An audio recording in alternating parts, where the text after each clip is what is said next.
A Talk in the Park. Dans ce podcast, Caroline Venn s'entretient avec des invités de marque. Cette semaine, c'est au tour de Bruno Wattenberg, professeur de stratégie et d'entrepreneuriat Solvay Business School et ambassadeur de l'innovation EY Belgium. Caroline, bonjour. Comment vas-tu? Très bien, très bien. Tout à fait. Merci Bruno d'avoir avec beaucoup de plaisir accepté notre invitation pour le podcast. Oui. Le Talk in the Park, et c'est quand même un parc merveilleux. Ça reste un très beau parc. Hein. Oui, tout à fait. Il fait beau temps, donc on a de la chance. On ne va pas être trop mouillé, effectivement. Non, et je suis très ravie que vous avez accepté parce que votre expérience dans l'innovation, l'entrepreneuriat, ça va vraiment nous servir pour le secteur biopharmaceutique. C'est avec beaucoup de plaisir.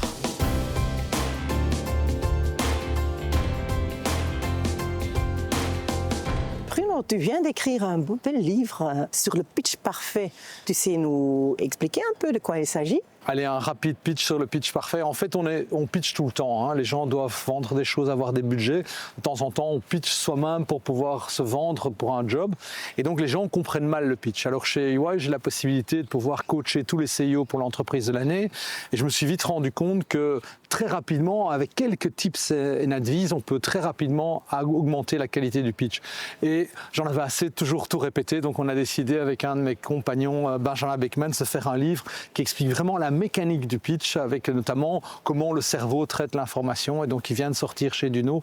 C'est le deuxième livre, le premier était sur l'entrepreneuriat, le deuxième sur le pitch, parce qu'on pitch tout le temps. Oui, en effet, on vous connaît surtout de l'entrepreneuriat et l'innovation, oui. Et merci d'être parmi nous pour le podcast, et j'espère aussi apprendre de vous sur le bon pitch ou le pitch parfait. Parfait, avec beaucoup de plaisir, Caroline. La Belgique est-elle encore la Pharma Valley en Europe ?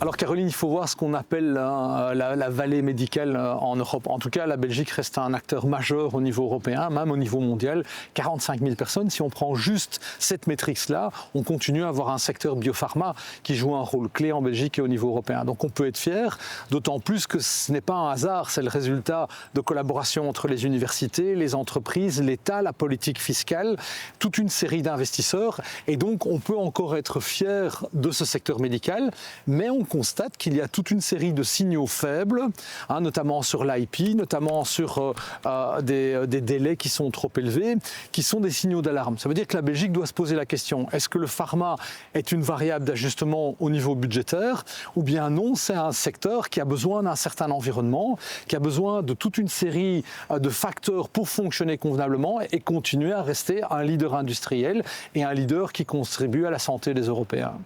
Oui, c'est vrai. Nous, on a des calculs qu'on met à jour régulièrement. Et l'année passée, c'était la première fois que la Belgique ne figurait plus dans tous les paramètres, parmi les top 3 en Europe. Et ça nous préoccupe.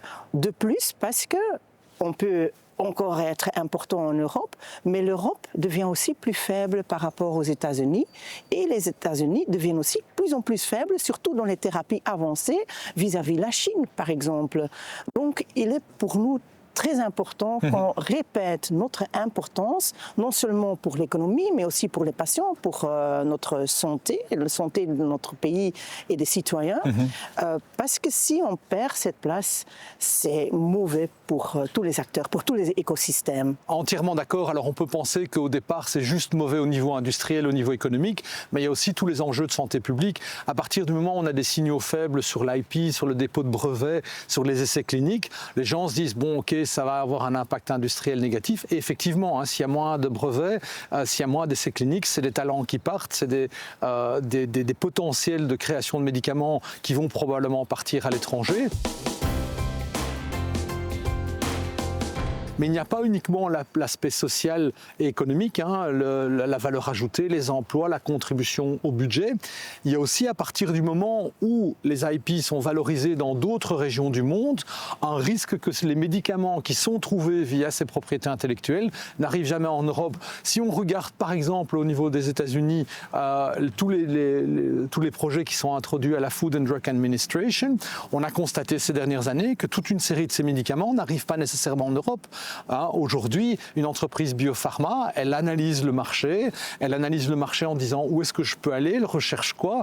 Elle recherche des zones dans lesquelles elle peut rentrer rapidement, mais aussi où il y a un potentiel d'habitants. Et aujourd'hui, quand on voit l'essor de la classe moyenne dans les pays asiatiques, eh bien, on peut se poser la question de savoir si un médicament dont l'IP est développé aux États-Unis va plutôt choisir l'Asie pour rentrer en premier sur le marché ou bien l'Europe. Et on peut alors s'interroger sur l'arrivée de ces médicaments innovants en Europe. Est-ce qu'ils arriveront avec un effet retardé ou peut-être qu'ils n'arriveront jamais? Oui, tout à fait. En fait, l'innovation, c'est pour les audacieux. Et la question est qu'on a cette audacité, non seulement les entreprises, parce qu'elles l'ont, mais aussi notre pays pour rembourser les médicaments, mais aussi pour faire en sorte qu'on a une vraie politique industrielle pour les sciences de la vie. Il y a un grand malentendu. Les gens confondent recherche et innovation. Et je pense que ça vaut la peine de clarifier la différence entre la recherche et l'innovation, particulièrement dans le secteur médical. La recherche, c'est l'exploration. On essaie de comprendre pourquoi. On est dans un laboratoire. Si la recherche échoue, c'est pas grave, ça ne fait pas de bruit. L'innovation, c'est autre chose. C'est quand la recherche a trouvé quelque chose, s'emparer de ça et se dire comment est-ce qu'on peut améliorer la vie des gens concrètement. Et la vie des gens, c'est quoi? C'est vivre plus longtemps et vivre mieux. Mais à ce moment-là, il y a un énorme risque. La recherche, quand elle devient une innovation potentielle ou quand on essaye d'en faire une innovation, elle quitte le confort douillet du laboratoire pour s'exposer à deux choses. D'abord, la réelle valeur ajoutée pour le patient qui doit être démontrée, mais ensuite des investisseurs qui vont se poser la question, est-ce que je suis capable de transformer cette valeur dans réellement un médicament qui va être utilisé dans suffisamment de pays pour pouvoir rembourser l'investisseur. Et là, il y a un malentendu. L'investisseur, il est à risque et le rendement, il est toujours question du risque. Et donc, il y a des gens qui ont tendance à dire la recherche, c'est noble et l'innovation, c'est un peu sale parce que c'est de l'argent. Non, c'est l'innovation qui va amener le médicament innovant sur le marché, qui va aider à traiter les pathologies, les nouvelles maladies et qui fait qu'on va peut-être vivre avec plus de confort ou qu'on va vivre plus longtemps. Comment transformer des idées en progrès tangibles?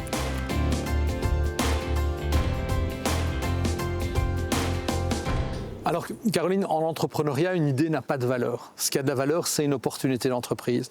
La différence entre les deux, c'est qu'une opportunité d'entreprise, c'est une idée qui a subi toute une trajectoire de valorisation. Et il y a deux types de valorisation. La valorisation conceptuelle, industrielle. Est-ce qu'on est capable de pouvoir industrialiser un processus qui a démontré son efficacité en laboratoire?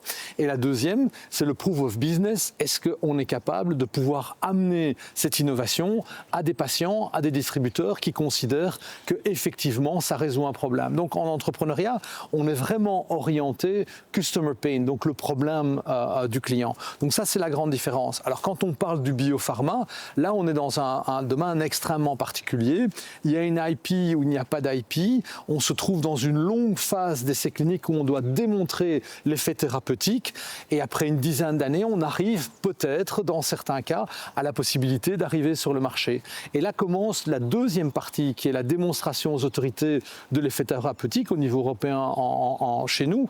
Et ensuite, ce qui se passe, c'est que dans chaque pays, on va devoir recommencer la démonstration de la création de valeur et convaincre les autorités nationales qu'il y a un réel intérêt au niveau de la santé publique de pouvoir faire rentrer ce médicament sur le marché et faire en sorte qu'il aide les gens. Et là, c'est un petit peu le problème qu'on rencontre aujourd'hui et que vous connaissez bien, c'est que ça peut être rapide dans certains pays, ça peut être très long. Et ça déforce l'Europe parce que dans ce contexte-là, il y a une réelle interrogation par rapport à ce délai et par rapport à la valorisation de l'IP, de dire est-ce qu'on doit rentrer en Asie, où ça va peut-être être beaucoup plus rapide, quelle est la taille du marché, ou est-ce qu'on va rentrer en Europe? Et là, probablement que nous sommes dans une pente négative dans laquelle on risque de se priver de certaines innovations thérapeutiques. Oui, en effet. Et c'est ce qu'on oublie aussi, c'est qu'on a besoin de toucher le marché, aussi d'avoir des prix raisonnables qui supportent aussi cette innovation, parce que sinon, on n'a pas les moyens, pour investir de nouveau dans la recherche et le développement. Parce qu'on peut bien dire, oui, on va avancer la science, mais il faut aussi financer cette avancée. Et ça, c'est important. Et ça, en Europe, manque un peu cette volonté de vouloir valider les médicaments au prix que ça vaut pour les patients. Je dis souvent, un médicament parfois a pour un patient une valeur inédite.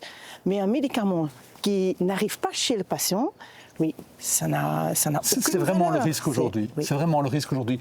Et je pense qu'il y a aussi un calcul qui est parfois malhonnête, c'est de prendre la rentabilité d'un seul médicament sans prendre la rentabilité du portefeuille et de tous les essais qui ont échoué. Oui. Donc il faut regarder l'ensemble d'un portefeuille de médicaments qui sont arrivés sur le marché et tous les médicaments qui ne sont pas arrivés sur le marché pour réellement avoir une idée de la rentabilité. Université ou secteur pharma, qui tire vraiment les ficelles et qui empoche quoi?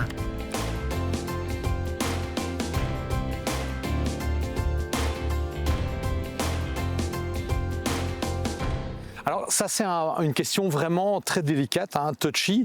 Pourquoi ? Parce que la recherche elle est financée par le contribuable. Elle est publiée, elle est accessible à tout le monde et ensuite il y a une entreprise privée qui va s'emparer de cette recherche. Et donc il faut qu'il y ait un équilibre entre le chercheur, entre l'université et entre l'entrepreneur et celui qui le finance et qui va financer à risque. Et donc il faut que ces trois parties puissent réellement s'entendre de manière équilibrée. Et pour ça il faut absolument qu'on tienne compte de ce risque. Comme je l'ai déjà expliqué, on a des recherches qui aboutissent à quelque chose de très intéressant, d'autres recherches qui n'aboutissent pas. Donc ça ne se fait pas par magie et là, probablement qu'on a encore toute une série d'améliorations sur la politique fiscale, sur la culture aussi dans les universités pour pouvoir réellement faire fonctionner cette recherche et la transformer en valeur pour le patient, pour vous, pour moi, pour vivre mieux et pour vivre plus longtemps. Oui, c'est très bien dit. Et en effet, il y a déjà en Belgique beaucoup de collaboration entre les universités et les entreprises qui travaillent ensemble. Et évidemment, les entreprises payent aussi pour cette recherche qui a du potentiel. Et à mon avis, c'est un écosystème qu'il faut vraiment protéger et stimuler davantage. Alors je pense qu'on peut aller encore un pas plus loin. C'est bien de souligner l'existence de cet écosystème belge qui fonctionne extrêmement bien, qui a fonctionné. Ce qu'il ne faut pas oublier, c'est que cet écosystème, il est dépendant aussi du monde extérieur et qu'aujourd'hui, l'ensemble des méga-trends impactent aussi cet écosystème. Et donc, il ne faut pas réinventer tout l'écosystème entre le chercheur, l'université et l'investisseur biopharma, mais pouvoir l'adapter à ce monde qui change. Ça veut dire que l'environnement fiscal doit continuer à évoluer, la culture dans les universités doit continuer à évoluer de manière à préserver. Ce n'est pas parce que cet écosystème a fonctionné pendant des décennies qu'il est équipé pour fonctionner encore dans les prochaines décennies. Il faut s'adapter comme un corps humain s'adapte au changement. Et le moment, il est là, parce qu'aujourd'hui, aux États-Unis, dans le passé, les États-Unis étaient quand même le financier pour le monde, de référence, oui, pour le secteur biopharmaceutique par ailleurs, mais aussi dans d'autres domaines. Mais maintenant qu'il lâche un peu cette dynamique, c'est à l'Europe, à Belgique aussi, de quand même reprendre un peu la dynamique. Mais malheureusement, on voit pas encore cette volonté d'investir davantage, non seulement dans les universités, mais aussi dans les entreprises innovatrices.